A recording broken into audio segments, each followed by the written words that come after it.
शुरुआत सलमान निजामी आपसे ही करते हुए, पीढ़ियों तक जिसका राज था वो हमसे 17 महीने का हिसाब मांग रहे हैं। पहले अपने 70 सालों का तो हिसाब दें। दो टूक ये बातें आज गृह मंत्री की ओर से कही गई हैं, क्या जवाब है इस पर आपका?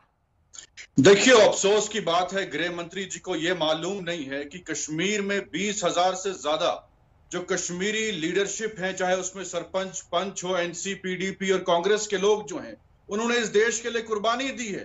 तभी कश्मीर जो है हिंदुस्तान के साथ जुड़ा। उनको मौका मिला था कि पाकिस्तान जाइए या आजाद रहिए, लेकिन उन्होंने जवाहरलाल नेहरू पे भरोसा किया, सरदार पटेल पे यकीन किया और हिंदुस्तान के साथ अलायंस किया, एकॉर्ड किया। और आज आप कह रहे हैं कि कश्मीर जो है आपने क्या किया 70 सालों पे। अगर मैं 70 साल की बात करूं, कश्मीर में 70 साल में इतनी मायूसी जम्मू कश्मीर के लोगों के चेहरे पे नहीं थी जो इतने 6 सालों में हुई। जो डैम कश्मीर में बने, किसने बनाए? वो बीजेपी ने बनाए। जिसमें हमारे 3-4 राज्यों में बिजली चलती है वो कश्मीर के पानी से चलती है। वो डैम किसने बनाए? हमने बनाए। नौकरियां किसने लगाई? हमने लगाई। College, medical college Ghulam Nabi Azad साहब ने दिए। किसने दिए? हिंदू, मुस्लिम, सिख, ईसाई आपस में मोहब्बत से रहते थे। आपने तो अलग कर दिया, लद्दाख को अलग कर दिया, कश्मीर, जम्मू कश्मीर को अलग कर दिया। हम लोग जो है आज ना नौकरी हमारे पास, ना खुशहाली है, ना जमीन रही, कुछ भी नहीं रहा। आपने सब कुछ छीन लिया। कश्मीर के विकास के लिए सरकार ने क्या क्या काम किया है, उन्होंने इसका भी जिक्र किया। उन्होंने कहा कि पहले हाथों में बंदूक होती थी, अभी बैट है। ये सारी चीजें आप लोगों को नजर नहीं आती हैं क्या? कश्मीर को लेकर क्या सिर्फ पॉलिटिक्स से जारी रहेगी विपक्षी दलों की? देखिए चित्रा जी, मेरा बचपन कॉन्फ्लिक्ट में गुजरा है। मैंने अपने सामने बेकसूर लोगों को मरते हुए देखा है, चाहे वो यहाँ की गोली से मरे हों या वहां की गोली से मरे हों। मैं वायलेंस और मिलिटेंसी का विरोध करता हूं, उसके खिलाफ। लेकिन जो आज बातें जहाद की हो रही है, ठीक है, वो गलत है।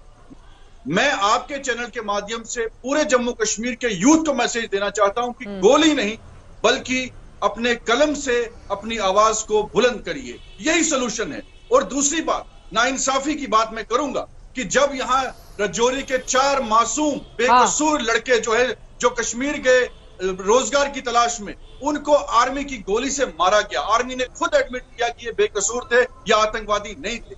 नाइंसाफी यहाँ है। कैसे आप कश्मीर के युवाओं को अपने साथ जोड़ेंगे? जब आप ये करेंगे, वहां से भी गलती है, वो तो है ही है, लेकिन आप भी गलती कर रहे हैं। आपको भी दुरुस्त होने की जरूरत है।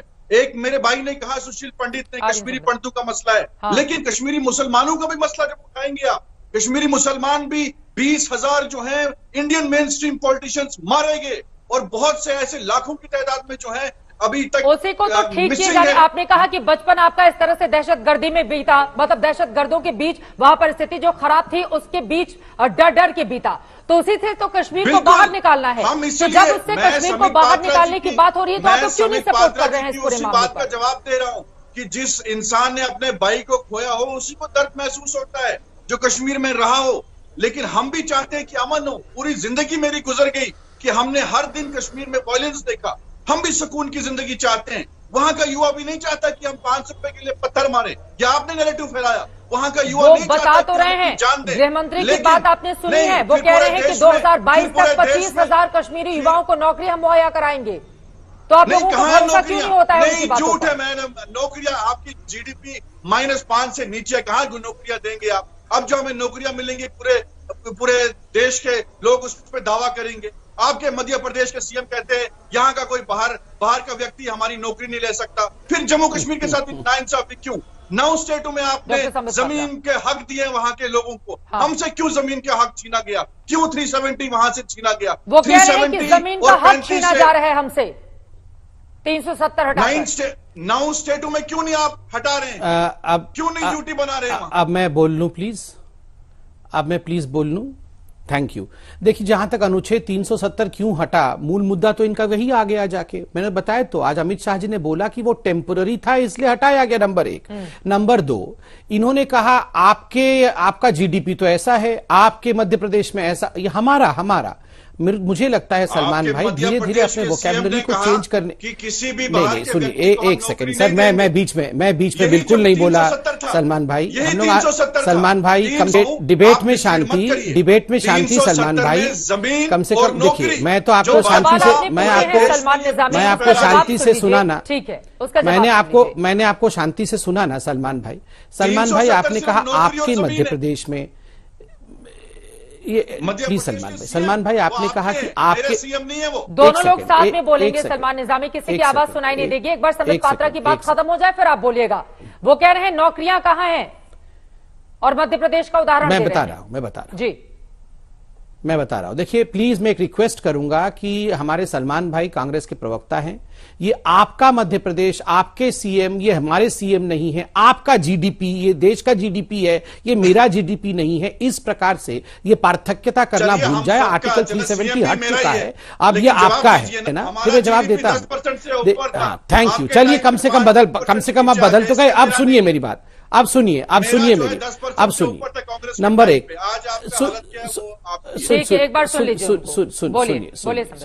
25,000 युवकों को किस प्रकार से नौकरी दी जाएंगी, जिसमें लगभग 6,000 से अधिक युवकों को 17 महीने में नौकरी दे दी गई है। उसका पूरा आकलन आज अमित शाह जी ने किया है। आज अमित शाह जी ने किया है। सबसे बड़ी बात है कि किस प्रकार आप याद रखिए उज्ज्वला के अंतर्गत। सर मैं आपके बीच में तो बिल्कुल नहीं बोलता हूं, आप तो शांतिप्रिय हैं। आप कहते हैं कि आप लोग शांतिप्रिय लोग हैं। आपने अभी एक बहुत महत्वपूर्ण बात कही सलमान निजामी जी, आपने कहा कि यहां पर जो वायलेंस होता था, लोग मारे जाते हैं, उसको कैसे सॉल्व किया जाएगा। आप बताइए ये लोग क्यों मारे गए, चाहे गोली किसी की भी हो। यहां पर वायलेंस क्यों होता था? क्या यहां वायलेंस पुल बनाने के लिए होता था कि अच्छा तुमने मेरे गांव में पुल नहीं बनाया या नौकरी नहीं मिली उसलिए वायलेंस होती थी आजादी के लिए। हमें चाहिए आजादी, हमें इस देश से अलग होना है।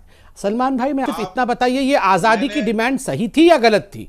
सही थी या गलत थी? मैं इतना आज अपने भाई सलमान निजामी से पूछना चाहता हूं।